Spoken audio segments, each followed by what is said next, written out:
साथियों, बहुजन समाज पार्टी के तत्वाधान में तथागत गौतम बुद्ध जी की पावन एवं पवित्र धरती पर जनपद श्रावस्ती में आयोजित चुनावी जनसभा की मुख्य अतिथि बहुजन समाज पार्टी की राष्ट्रीय अध्यक्ष, उत्तर प्रदेश जैसे विशाल राज्य की चार बार मुख्यमंत्री रही, न्याय पसंद लोगों की नेता एवं इस जनपद श्रावस्ती की स्थापना करने वाली परम आदरणीय, परम सम्मानित माननीय बहन कुमारी मायावती जी हम सबके बीच में आ चुकी हैं। मैं अपनी तरफ से और इस जनसभा में उपस्थित समस्त लोगों की तरफ से माननीय बहन जी का बहुत बहुत हार्दिक स्वागत और अभिनंदन करता हूं और ये चाहता हूं कि मंच पे उपस्थित लोग, सामने जो हमारी माताएं, बहनें, नौजवान साथी, हमारे जो बुजुर्ग हैं, जितने भी साथी आए हैं, सारे लोग अपने स्थान पर खड़े होकर दोनों हाथ से ताली बजा करके माननीय बहन कुमारी मायावती जी का स्वागत करने का काम करें।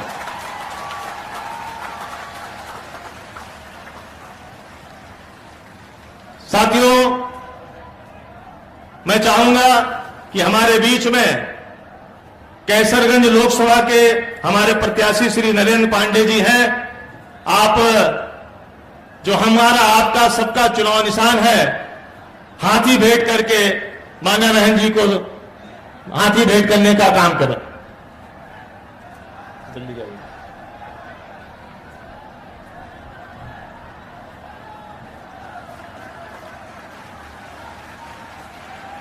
तुलसीपुर विधानसभा से पूर्व में चुनाव लड़े भाई विधानसभा का भाई भुवन प्रताप सिंह जी से चाहूंगा कि वो मान्या बहन जी को मुकुट भेंट करने का काम करें। मान्या बहन कुमारी मायावती जी जिंदाबाद, मान्या बहन कुमारी मायावती जी जिंदाबाद। मान्या बहन जी द्वारा आशीर्वाद प्राप्त उपचुनाव गैसड़ी में प्रत्याशी भाई हारिस खां जी को से चाहूंगा कि वो हाथी भेंट करके मान्या बहन जी को हाथी भेंट करने का काम करें। मान्या बहन जी आप संघर्ष करो, मान्या बहन जी आप संघर्ष करो। मैं मान्या बहन जी से निवेदन करूं कि हम सबको संबोधित करें, उससे पहले जोरदार नारा लगा करके मान्या बहन जी के सम्मान में नारा लगाने का काम करें। मान्या बहन कुमारी मायावती जी जिंदाबाद, मान्या बहन कुमारी मायावती जी जिंदाबाद। अब मैं बड़े आदर और सम्मान से निवेदन करूंगा कि मान्या बहन जी पोडियम में आए और हम सबको संबोधित करने की कृपा करें। मान्या बहन जी। बीएसपी के एक चुनावी जनसभा में इकट्ठा हुए पार्टी के सभी छोटे बड़े पदाधिकारी एवं कार्यकर्तागण, आज आप लोग देश में व यहाँ आपके उत्तर प्रदेश स्टेट में भी लोकसभा के लिए हो रहे आम चुनाव में अपनी पार्टी के उम्मीदवारों के समर्थन में मुझे सुनने के लिए यहाँ इकट्ठा हुए हैं, तो उसके लिए मैं आप सभी लोगों का हार्दिक दिल से आभार प्रकट करती हूँ। वैसे आप लोगों को ये मालूम है कि हमारी पार्टी कांग्रेस, बीजेपी व अन्य किसी भी विरोधी पार्टी तथा गठबंधन आदि के साथ मिलकर नहीं, बल्कि अकेले ही अपनी पार्टी के बलबूते पर पूरी तैयारी व दमदारी के साथ ये चुनाव लड़ रही है। इसके साथ ही हमने टिकट बंटवारे के मामले में भी सर्व समाज के लोगों को उचित भागीदारी दी है, जिनको कामयाब बनाने के लिए अपनी पार्टी के लोग पूरे जी जान से लगे हैं। हालांकि आज यहाँ आपकी इकट्ठा हुई अपार भीड़, खराब मौसम होने के बावजूद भी आज यहाँ आपकी इकट्ठा हुई अपार भीड़ व भीड़ के जबरदस्त जोश को भी देखकर अब मुझे भी एक काफी हद तक भरोसा हो गया है कि पिछली बार की तरह इस बार भी आप लोग अपने प्रदेश से या लोकसभा चुनाव में अपनी पार्टी का बेहतर रिजल्ट जरूर लाएंगे। इसके लिए अब मैं आप लोगों का ध्यान कुछ जरूरी बातों की तरफ दिलाना चाहती हूँ और इस संबंध में विशेषकर मैं कांग्रेस, बीजेपी व इनके अन्य सभी सहयोगी दलों के बारे में ये कहना चाहूंगी कि आजादी के बाद शुरू में केंद्र व देश के काफी राज्यों में भी ज्यादातर सत्ता यहाँ कांग्रेस पार्टी के ही हाथों में केंद्रित रही है, किंतु इनकी अधिकांश मामलों में रही गलत नीतियों एवं गलत कार्य प्रणाली आदि की वजह से ही फिर इस पार्टी को केंद्र व काफी राज्यों की भी सत्ता से बाहर होना पड़ा है तथा यही स्थिति इनकी सहयोगी पार्टियों की भी बनी रही है, जिसके कारण ही फिर पिछले कुछ वर्षों से भारतीय जनता पार्टी व इनके सहयोगी दल केंद्र एवं काफी राज्यों की भी सत्ता में काबिज हो गए हैं, लेकिन इनकी भी ज्यादातर रही जातिवादी, पूंजीवादी, संकीर्ण, सांप्रदायिक व द्वेषपूर्ण नीतियों एवं कार्य प्रणाली आदि से तथा इनकी कथनी व करनी में भी काफी अंतर होने की वजह से अब ऐसा लगता है कि इस बार ये पार्टी भी यानी कि भारतीय जनता पार्टी भी केंद्र की सत्ता में आसानी से वापस आने वाली नहीं है, बशर्ते यदि ये चुनाव इस बार फ्री एंड फेयर होता है तथा आम चर्चा के मुताबिक वोटिंग मशीनों में भी कोई गड़बड़ी आदि नहीं की जाती है और वैसे भी इस बार चुनाव में इनकी कोई भी पुरानी व नई चल रही नाटकबाजी, जुमलेबाजी व गारंटी आदि काम में आने वाली नहीं है, क्योंकि अब देश की जनता काफी हद तक इस बात को समझ चुकी है कि इनकी पार्टी ने अब तक देश के विशेषकर गरीबों, कमजोर तबकों, मध्यम वर्गीय एवं अन्य मेहनतकश लोगों को जो इन्हें अच्छे दिन दिखाने के असंख्य प्रलोभन भरे वायदे किए हैं तथा अनेकों हवाई व कागजी गारंटी आदि भी दी है, तो उनका जमीनी हकीकत में अभी तक इन्होंने लगभग 1/4 हिस्सा भी कार्य पूरा नहीं किया है, बल्कि इसके स्थान पर इनका ज्यादातर समय व ताकत भी यहाँ इनके अपने चहेते रहे बड़े बड़े पूंजीपतियों एवं धन्ना सेठों को ही ज्यादा से ज्यादा मालामाल व धनवान आदि बनाने में तथा उन्हें हर स्तर पर छूट देने व बचाने में ही लगी रही है, जिनके अधिकांश आर्थिक सहयोग से ही ये पार्टी व अन्य पार्टियां भी अपना संगठन चलाती हैं तथा चुनाव आदि भी लड़ाती हैं, जिसका काफी कुछ खुलासा बॉन्ड की आई रिपोर्ट से भी हो जाता है। इस संबंध में वैसे आप लोगों को ये मालूम है कि अभी कुछ दिन पहले माननीय सुप्रीम कोर्ट ने बॉन्ड के मामले में जो रिपोर्ट उजागर की है कि किन किन पार्टियों ने बड़े बड़े पूंजीपतियों व धन्ना सेठों से पैसा लिया है, जो ये रिपोर्ट उजागर की है, तो उस रिपोर्ट के उजागर होने के बाद आप लोगों ने देखा होगा कि जितनी भी पार्टियां हैं तो सभी पार्टियों ने तो बॉन्ड के जरिए तो बड़े बड़े पूंजीपतियों व धन्ना सेठों से पैसा लिया है, लेकिन पूरे देश में बहुजन समाज पार्टी ही अकेली एक ऐसी पार्टी है जिसने बॉन्ड के जरिए किसी भी पूंजीपति से पैसा नहीं लिया है। और आप लोगों को ये मालूम है कि हमारी पार्टी मेंबरशिप के जरिए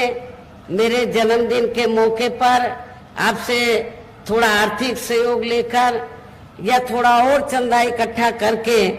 तो अपने संगठन को चलाती है और चुनाव आदि भी लड़ाती है। दूसरी पार्टियों की तरह बड़े बड़े पूंजीपतियों व धन्ना सेठों से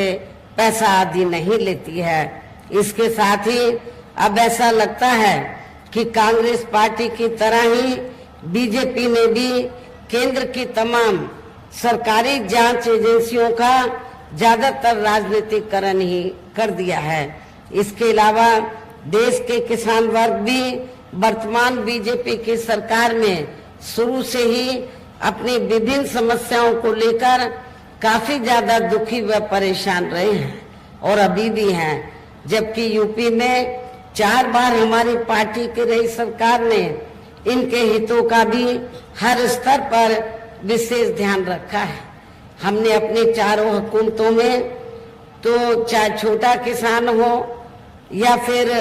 बड़ा किसान हो, हमने खासकर जो मझला किसान है, छोटा और मझला किसान,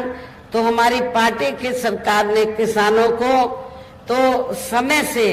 खेती करने के लिए साधन उपलब्ध कराए, सस्ते साधन उपलब्ध कराए और जो भी इनकी फसल हुई उस फसल का भी उचित दाम हमारी पार्टी की सरकार ने अपनी चारों हुकूमतों के दौरान दिया है। इतना ही नहीं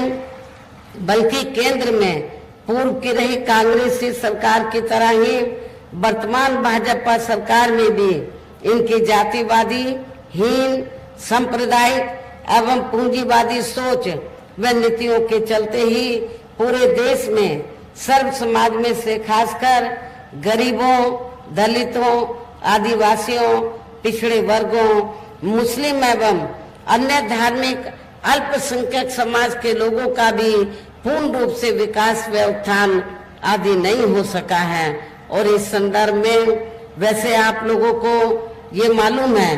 कि पूरे देश में यहाँ दलितों, आदिवासियों एवं अन्य पिछड़े वर्गों का सरकारी नौकरियों में वर्षों से अधूरा पड़ा आरक्षण का कोटा भी अभी तक पूरा नहीं भरा गया है। विशेषकर एससी व एसटी वर्गों के सरकारी कर्मचारियों का पदोन्नति में आरक्षण भी अब काफी हद तक प्रभावहीन ही बना दिया गया है। और जब समाजवादी पार्टी की यहाँ सरकार थी यूपी में, तो समाजवादी पार्टी की सरकार ने तो इसको यूपी स्टेट में बिल्कुल ही खत्म कर दिया था। साथ ही केंद्र व राज्यों में भी विरोधी पार्टियों की रही सरकारों में इन सभी वर्गों को प्राइवेट सेक्टर में आरक्षण दिए जाने की व्यवस्था किए बिना ही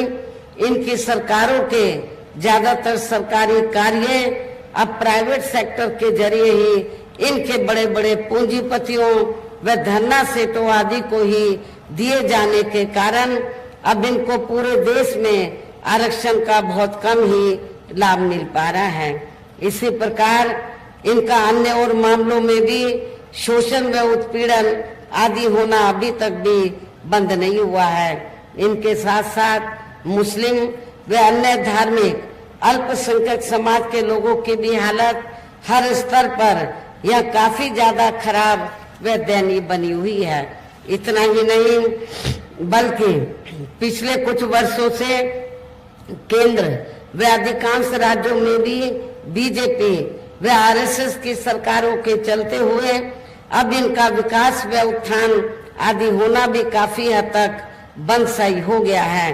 आए दिन इन पर खासकर धर्म व हिंदुत्व की आड़ में हो रही जुल्म जाति भी यह काफी ज्यादा चरम सीमा पर पहुंच चुकी है। इनके साथ साथ अपर कास्ट समाज में से विशेषकर गरीब लोगों की भी हालत हमें कोई खास अच्छी नजर नहीं आती है। आप लोगों को मालूम है कि गरीब लोगों के साथ साथ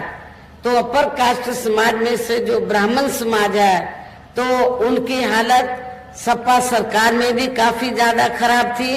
और वर्तमान बीजेपी की सरकार में भी काफी ज्यादा खराब है। इनकी गलत कृषि नीतियों के कारण किसान वर्ग भी आए दिन आंदोलित ही रहता है। साथ ही इनकी गलत आर्थिक नीतियों की वजह से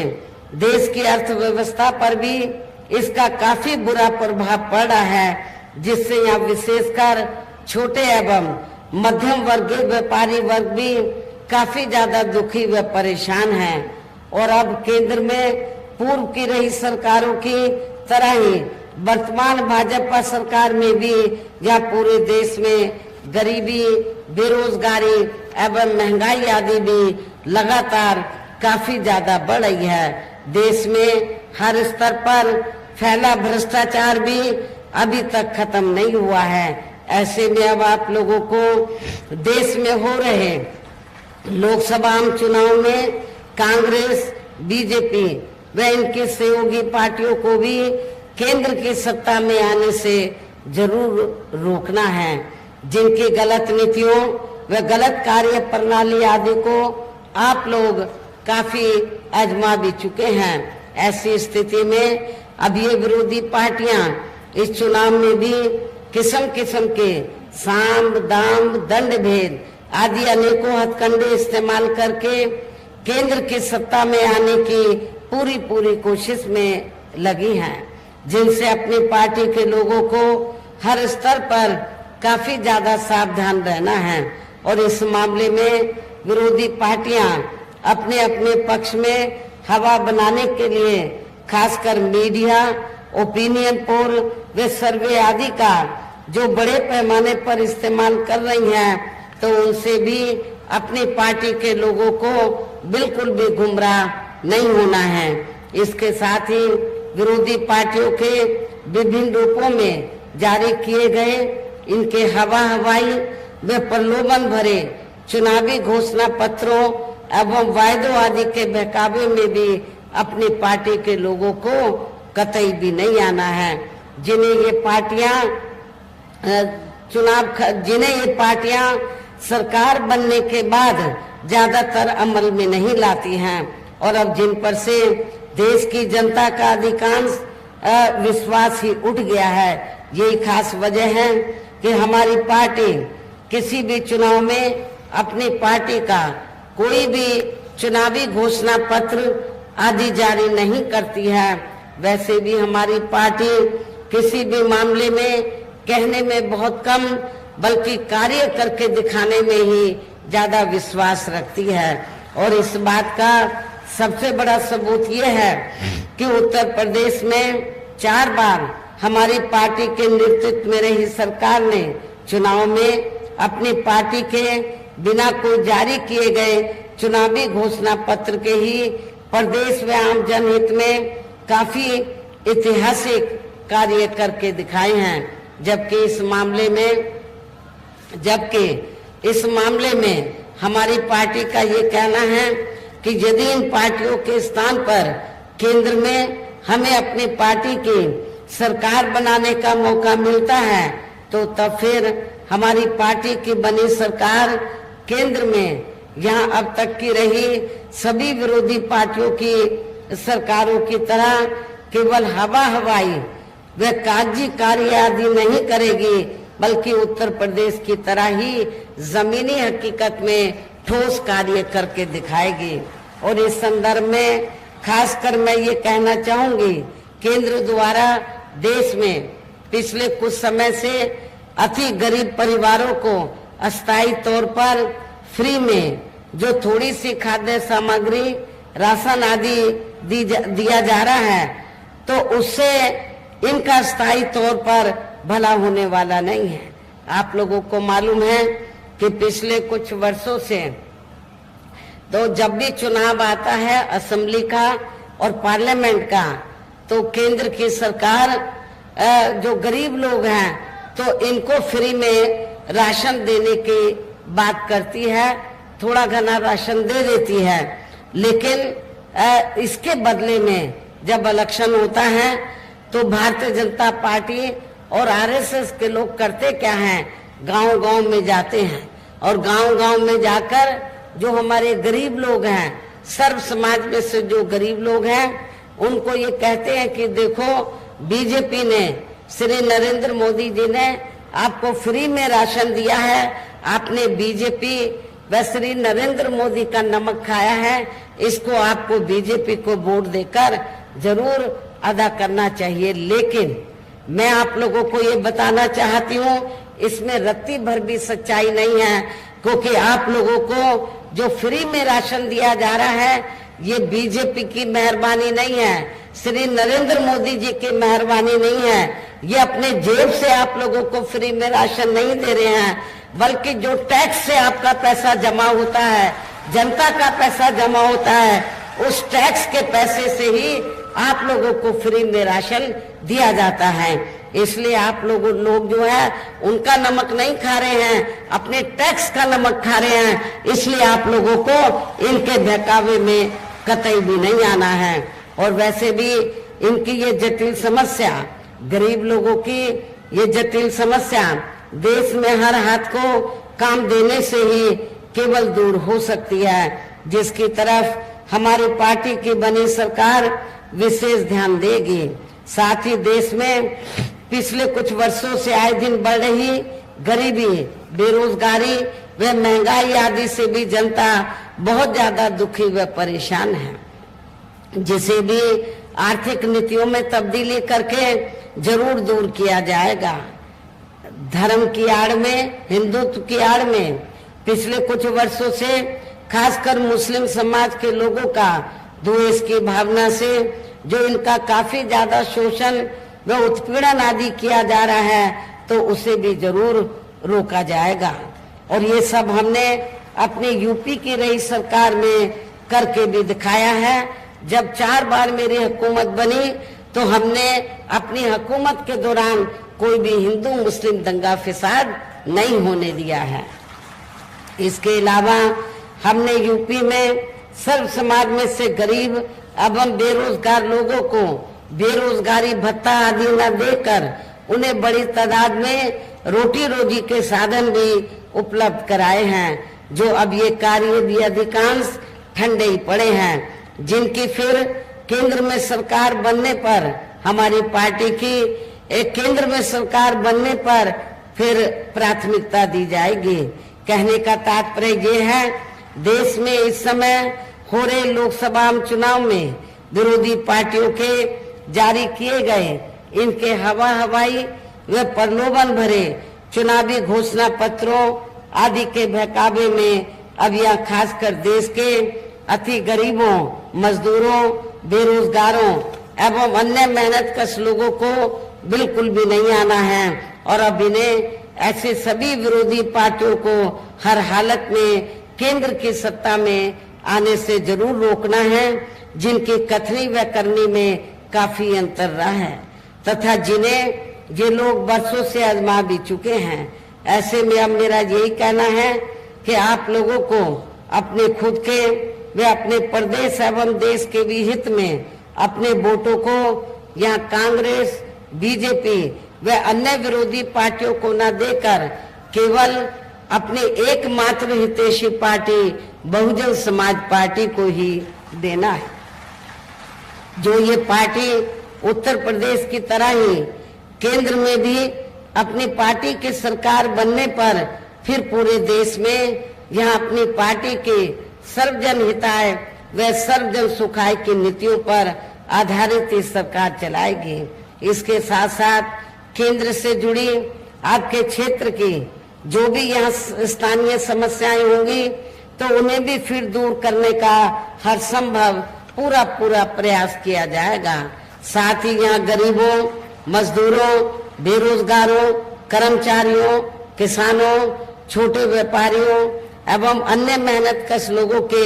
हितों का भी विशेष ध्यान रखा जाएगा। सर्व समाज में से खासकर गरीबों, दलितों, आदिवासियों, पिछड़े वर्गों, मुस्लिम व अन्य धार्मिक अल्पसंख्यक समाज के लोगों के विकास एवं उत्थान के साथ साथ हर स्तर पर इनकी सुरक्षा आदि के लिए भी सख्त कदम उठाए जाएंगे। और तभी फिर यहाँ वास्तव में अपने देश के महान संतों, गुरुओं व महापुरुषों में भी विशेषकर महात्मा ज्योतिराव फूले, श्री छत्रपति शाहू जी महाराज, श्री नारायण गुरु, बाबा साहब डॉक्टर भीमराव अंबेडकर एवं मान्यवर श्री कांशीराम जी का अधूरा रहा सपना जरूर साकार हो सकता है, जिनको यूपी में हमारी पार्टी की रही सरकार द्वारा हर स्तर पर पूरा आदर सम्मान दिया गया है। इन्हीं खास बातों के साथ ही अब मेरा देश व आपके स्टेट के भी हित में, आपके क्षेत्र के भी हित में ये कहना है कि हमारी पार्टी ने या जिनको भी लोकसभा के लिए चुनाव के मैदान में उतारा है, जो आपके सामने मंच पर मौजूद भी हैं, तो उन्हें आपको जरूर, आप लोगों को जरूर कामयाब बनाना है, जिसके लिए यहाँ पार्टी के सभी स्तर के छोटे बड़े पदाधिकारी एवं कार्यकर्तागण आदि पूरे जी जान से लगे हैं। और अब अंत में मेरा यही कहना है कि आप लोगों को वोट पड़ने वाले दिन यहाँ बीएसपी के अपने सभी लोकसभा उम्मीदवारों को, आपके क्षेत्र के बीएसपी के अपने सभी लोकसभा उम्मीदवारों को अर्थात श्रावस्ती लोकसभा की सीट से हमने श्री मुईउद्दीन अहमद खान उर्फ हाजी दद्दन खान को हमने चुनाव के मैदान में उतारा है। आप लोगों को ये मालूम है कि यहाँ पर मुस्लिम आबादी काफी ज्यादा है। दलितों के साथ साथ यदि मुस्लिम समाज के लोग अपना वोट नहीं बांटते हैं, एक तरफा बीएसपी के कैंडिडेट को दे देते हैं, तो दलित और पिछड़ों के साथ तो मैं आपको दावे के साथ कह सकती हूँ कि इनको कोई चुनाव जीतने से रोक नहीं सकता है। ये अच्छे वोटों के अंतर से जरूर चुनाव जीतेंगे। बहराइच जो सुरक्षित लोकसभा की सीट है, शुल्क कास्ट में विभिन्न जातियां हैं, हमने यहाँ से श्री ब्रजेश कुमार सोनकर को चुनाव के मैदान में उतारा है। ये पढ़े लिखे आपके साथी हैं, इनको भी आपको कामयाब बनाना है। कैसरगंज लोकसभा की सीट से अपर कास्ट समाज में से खासकर ब्राह्मण समाज से हमने श्री नरेंद्र पांडे को अपना प्रत्याशी बनाया है। गोंडा लोकसभा की सीट से हमने श्री सौरभ कुमार मिश्रा को चुनाव के मैदान में उतारा है। इनकी भी आबादी कैसरगंज गोंडा में ब्राह्मण समाज की आबादी काफी ज्यादा है। यदि ब्राह्मण समाज के लोग अपना वोट बांटने की बजाय बीएसपी के अपने उम्मीदवारों को दे देते हैं, तो फिर ये भी जरूर कामयाब होंगे। आपके इस देवी पाठन मंडल में विधानसभा गैसड़ी में बाई इलेक्शन हो रहा है, तो इस बाई इलेक्शन में हमने मोहम्मद हारिस खान को चुनाव के मैदान में उतारा है। मेरी आप लोगों से पुरजोर अपील है, आप लोगों से यही कहना है कि आप लोगों को वोट पड़ने वाले दिन यहाँ अपनी पार्टी के सभी लोकसभा उम्मीदवारों को बाई इलेक्शन में जो विधानसभा का चुनाव लड़े, उनको भी अपनी पार्टी के हाथी चुनाव चिन्ह के